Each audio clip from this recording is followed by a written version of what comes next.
Assalamualaikum warahmatullahi wabarakatuh. Saya Fitriana Anggraini. Di video ini saya akan menjelaskan singkat tentang Yahudi dan Nasrani untuk mata kuliah Tafsir Al-Adyan sebagai penilaian ujian akhir semester 3 untuk saya. Yang pertama, saya akan membahas tentang makna dan sejarah Yahudi dan Nasrani.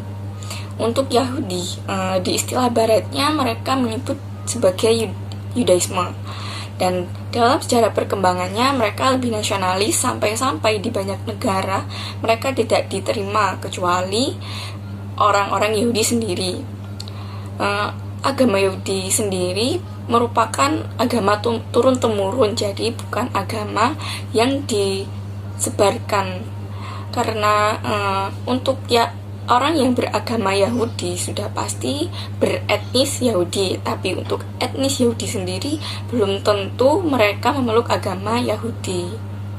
Agama Yahudi sudah ada sejak 2000 tahun yang lalu sebelum Islam runtuh. Saya katakan juga kalau agama Yahudi merupakan agama Abraham pertama sebelum Kristen dan Islam. Sejarah Yudaisme dimulai dengan peristiwa dan kesepakatan migrasi oleh Ibrahim dari kota Ur Babilonia ke wilayah Kanaan yang saat ini disebut dengan negara Palestina sekitar tahun 2000 sebelum Masehi. Ibrahim sendiri merupakan bapak agama yang dari keturunannya banyak terdapat utusan agama. Dalam Alkitab disebutkan bahwa Tuhan telah berjanji pada Ibrahim bahwa Ibrahim akan diberi suatu tanah yang memiliki keberkahan yang sangat besar. Kemudian untuk Nasrani sendiri berasal dari kata Nazaret. Nazaret merupakan nama kota yang berada di wilayah selatan Yerusalem. Yerusalem merupakan kota suci bagi tiga agama, yaitu Islam, Yahudi, dan Kristen. Untuk Islam, di sana terdapat Masjidil Aqsa yang merupakan tempat singgah dari Rasul saat melakukan peristiwa Isra Mi'raj. Lalu untuk umat Kristen terdapat wilayah yang merupakan tempat lahirnya Sang Yesus Kristus, dan untuk Yahudi terdapat tembok ratapan. Untuk kitab suci Nasrani sendiri merupakan Alkitab, biasa juga disebut dengan Bible, yang berasal dari kata Yunani Babila yang memiliki arti buku yang dianggap suci oleh umat Nasrani. Di Indonesia, orang Protestan menyebutnya sebagai Alkitab, namun orang Katolik di Indonesia menyebut sebagai Bible. Perlu diketahui juga bahwa terkadang orang menyebut kitab suci orang Kristen adalah Injil, namun ternyata Injil merupakan bagian dari Alkitab dalam Perjanjian Baru. Untuk doktrin Nasrani, mereka memfokuskan diri pada Sang Yesus yang memberikan dua pengakuan, yaitu sebagai Tuhan yang sempurna dan sebagai manusia yang sempurna. Dalam Al-Quran, surat Al-Baqarah ayat 62, Bismillahirrahmanirrahim, Innal ladina amanu wal ladina hadu wan nasara waswabina man amana billahi wal yawmil akhir wa amila sholihan falahum ajruhum inda rabbihim wala khufun alaihim wala hum yahzanun.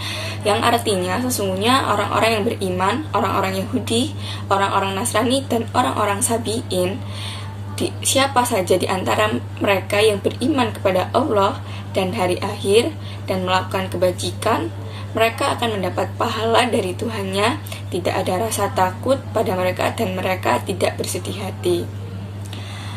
Dari ayat ini, saya mengambil nukilan tafsir Syekh As-Sa'di rahimahullah yang menjelaskan bahwa tidak ada hubungan dengan Rasul sebelum diutus. Maksudnya ayat tersebut tidak ada hubungan sebelum Islam datang, sebelum Rasul diutus dan Al-Quran turun sebagai wahyu.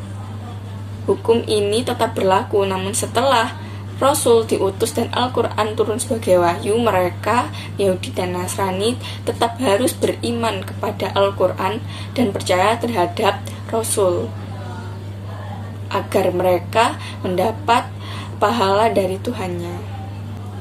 Kemudian dalam surat Al-Maidah ayat 51, Bismillahirrahmanirrahim, Ya ayyuhalladzina amanu la tattakhidul yahuda wan nasara awliya ba'duhum awliya'u ba'd wa may yatawallahum minkum fa innahu minhum innallaha la yahdil qaumadz dzalimin.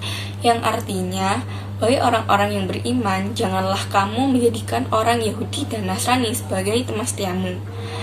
Mereka satu sama lain saling melindungi. Barang siapa di antara kamu yang menjadikan mereka teman setia, maka sesungguhnya dia termasuk golongan mereka. Sungguh Allah tidak memberi petunjuk pada orang-orang yang zalim. Meskipun dalam surat Al-Maidah ayat 51 ini menerangkan bahwa tidak ada boleh dari kita yang berteman dengan umat Yahudi dan Nasrani, namun dalam suatu hadis juga disebutkan Rasulullah berdiri ketika terdapat jenazah Yahudi yang lewat di depannya. Dari sini mungkin bisa saya simpulkan bahwa ketika Yahudi dan Nasrani tidak memberikan dampak buruk, tidak memberikan ancaman bagi kita tidak harus menjauhinya. Karena sesungguhnya Islam sendiri merupakan rahmatan lil alamin, rahmat bagi seluruh alam yang memberikan kedamaian. Biasanya ketika kata al-Yahud yang digunakan, konotasi dari gambaran mereka merupakan sesuatu yang negatif seperti kritikan dan kecaman untuk mereka. Namun ketika yang digunakan merupakan kata alladzina hadu, konotasinya bersifat netral seperti janji bagi mereka yang beriman dengan benar untuk tidak mengalami rasa takut dan sedih. Al-Quran memberikan sebutan Ahlul Kitab kepada Yahudi dan Nasrani. Dalam bahasa Indonesia sendiri, Ahlul Kitab bermakna orang-orang yang berpegang teguh kepada kitab suci selain Al-Quran. Al-Quran sebenarnya tidak hanya Ahlul Kitab, namun juga disebutkan di Al-Quran istilah Al-Yahud, An-Nasara, Alladzina hadu, Bani Israel, dan sebagainya. Sedangkan kata An-Nasara dalam istilah Al-Quran penggunaannya sama dengan Alladzina hadu, kadang digunakan dengan konteks positif dan pujian. Bisa disimpulkan juga ketika kata yang berbentuk Al-Yahud, maka pasti ayat tersebut berupa kecaman. Tapi jika penggunaan kata Nasoro, maka belum tentu bersifat kecaman, implikasinya sama dengan alladzina hadu. Alhamdulillahirabbil alamin. Sekian penjelasan singkat dari saya tentang Yahudi dan Nasrani. Apabila ada kesalahan atau kekurangan dari yang saya jelaskan bisa di komen. Semoga bermanfaat. Wassalamualaikum warahmatullahi wabarakatuh.